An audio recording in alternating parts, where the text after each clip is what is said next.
After passing through the door, I felt the warmth of wherever the fuck I was enveloping me.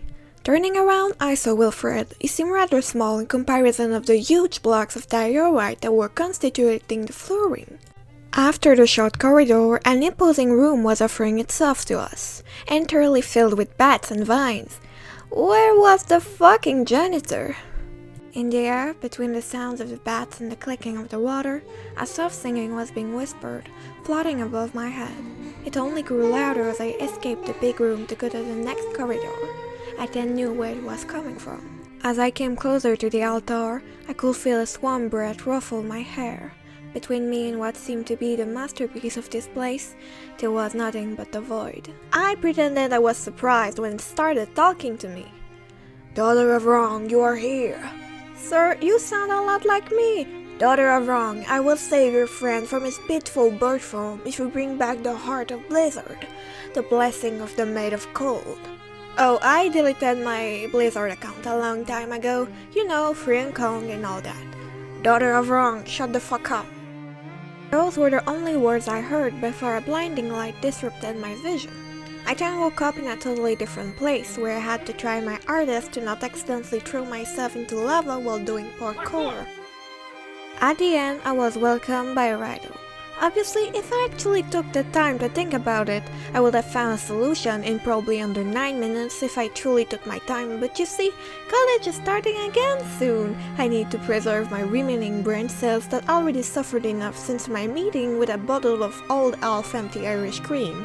Also, you have to take in consideration that breaking 2 blocks of obsidian by hand only takes 500 seconds or 8 minutes and 20 seconds, which is below the 9 minutes mark, making it a perfectly appropriate solution. The room was pretty cozy and seemed to be some kind of strange library. I immediately noticed the big target on the wall between 2 bookshelves. In a convenient way, there was a ladder directly past the entrance, and I knew the next step was up there. I then found a chest and inside, as expected, a bow and some arrows. I was confused as to why I was given so many.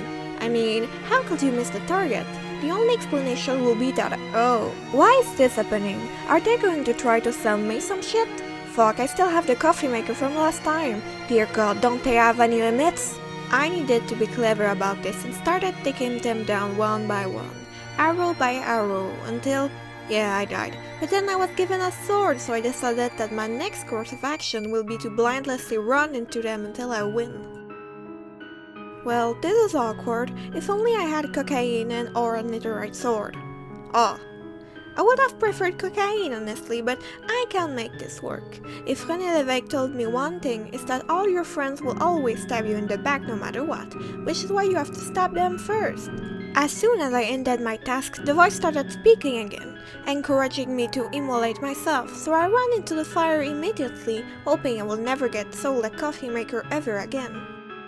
Sadly, it was only a continuation of the dungeon, this time without anyone to sell me household appliances. It continued to a pad of ice, only confirming my doubts that they were currently hiring janitors. This version was terrifying. As I continued to walk, I entered the final room. The blessing was in front of my very eyes, the only AC, the only thing that would save me from the terrible summer nights. It was finally within my reach. Oh, come on! Here I was in the middle of nowhere, in the cold, in a world purely made of ice. Luckily enough, our house was inside and I hurried in its direction, not wanting to die of hypothermia.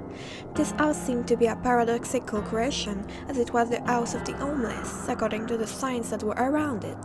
I always felt like the principle of a homeless person is to not have a house, but here I am, a Quebec person without a referendum, so I suppose that exceptions exist.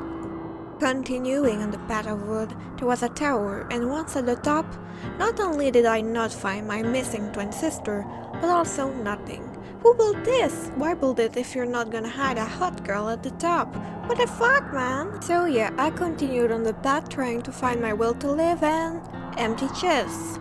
Wow, how surprising. It's not like everyone on this damn fucking SMP is poor or something. It's Caleb's fault. Anyway, there was a soup that I stole? This will certainly turn against me later on, but what are poor people going to do about it? Starve? Give me a break. Austria did seem to have an embassy here that was vandalized by people who hated the capital a lot. Sadly, looting the embassy was a waste of time, as Austria was obviously one of the poorest countries on Earth and also on this SMP, I guess. For some reason, the government in place didn't seem to have any public work department to take care of things like the road near the embassy, which was not only broken but covered in bad jokes. So yes, I took the other path as I had no other choice except that or falling down and letting the ice of this place reclaim me. And it was slightly concerning that a squad of alcoholics was right next to the embassy of the Republic of Austria, but one thing was sure, they had very nice hats. Sadly, just like every place in the middle of a pandemic, the mine is closed and their chests are empty, poverty affecting every social class on the server. You will expect of them that they will exclusively cultivate potatoes to be able to fulfill their need for fermented potato juice, but surprisingly, they also seem to enjoy choking on carrots and beetroots as well. Next to it, a place with many doors and no roof, as the lobby of wooden doors, native of Austria, has taken over the SMP and had promised the alcoholics more than potatoes if they got rid of their roof and put doors everywhere instead. I just made that up, I have no idea what's happening. I stole more of their food because I damn cold, then I got confused by the other building at first, but the view only made me realize how lonely I was in this winter world. It was curious to see so many flowers in this place, I have to admit. Where did I get them from? When? Everything was ice. As I continued, I got to what I thought was another embassy, but it belonged to another poor loser.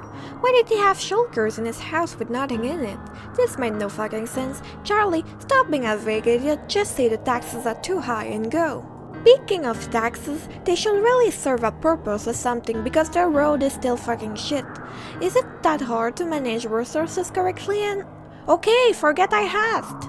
I continued to walk for way too long, slowly losing my mind over the enigmatic signs I was meeting, and God, I can't believe we can't count on homeless people to repair our roads. What are we giving them money for? And... oh, of course. Okay, I swear to God that I have no idea who Canister is. I used 12 fake names and Canister isn't one of them. I then was hit by the realization that this whole thing was either a pyramid scheme or a cult, and as I started climbing the stairs, I knew it could only mean one thing. America had invaded this place with the only goal being to convince the people of the SMP to start a war with Austria, the well-known historical enemy of the USA. It will explain why everyone here was poor, alcoholic, homeless, and stupid. It all made sense. Who even is Charlie? Is he the USA ambassador? Will he try to convince me to join the Marians? Is that what he's going to do? Is that why there is no one? Everyone was recruited? It was soon night and my head was still filled with questions. Why did the US invade this specific SMP? Did they promise them flowers and food? Is that how they got those?